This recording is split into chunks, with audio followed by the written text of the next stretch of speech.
Assalamualaikum, nama saya Danis, kelas 5G. Saya akan menceritakan literasi yang berjudul Proklamasi Kemerdekaan Indonesia. Banyak sekali peristiwa yang terjadi sebelum proklamasi kemerdekaan Indonesia.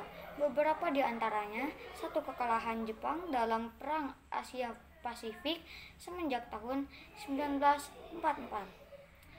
Namun, puncak kekalahan Jepang adalah ketika Amerika menjatuhkan bom atom di kota Hiroshima dan Nagasaki.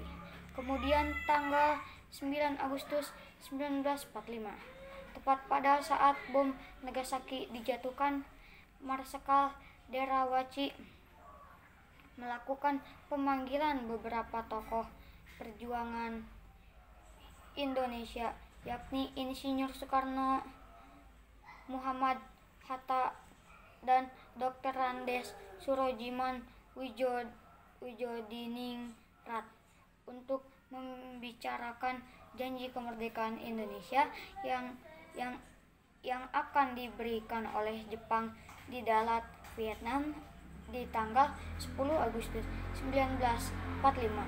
Para pemuda Indonesia telah mengetahui bahwa Jepang akan menyerah kepada sekutu tanpa syarat.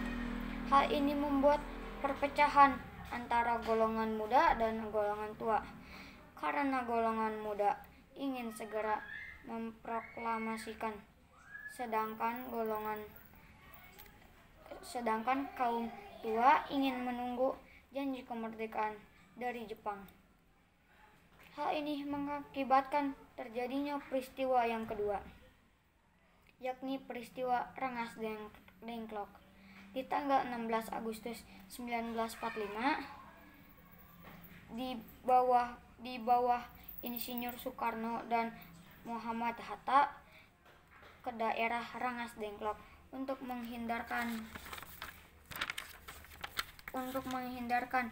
keduanya dari pengaruh Jepang dan mendesak memperpamerkan kemerdekaan awalnya. Kedua tokoh ini menolak, namun akhirnya disepakati bahwa proklamasi Indonesia akan dibacakan pada 17 Agustus 1945. Insinyur Soekarno dan Muhammad Hatta dibawa kembali ke Jakarta untuk menemui dua petinggi Jepang. Namun keduanya tidak akan memberikan kemerdekaan kepada Indonesia. Kedua tokoh ini yang yakin bahwa janji kemerdekaan dari Jepang tidak akan pernah terwujud. Kemudian dua tokoh ini kembali ke rumah Laksamana Maida untuk menyusun proklamasi dan menyusun teks naskah proklamasi dengan melakukan beberapa perubahan.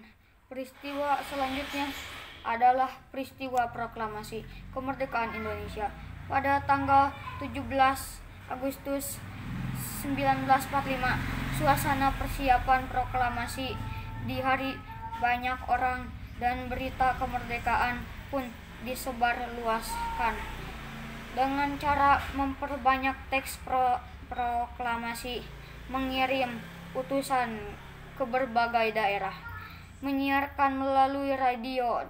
Pada akhirnya, upacara proklamasi kemerdekaan pun dilaksanakan tepat pada pukul 10 WIB dengan dilaksanakannya pembacaan teks proklamasi dan pengibaran bendera Sang Saka merah putih. Rakyat Indonesia menyambut dan mendukung upaya selanjutnya untuk mempersiapkan negara Indonesia yang merdeka dan berdaulat.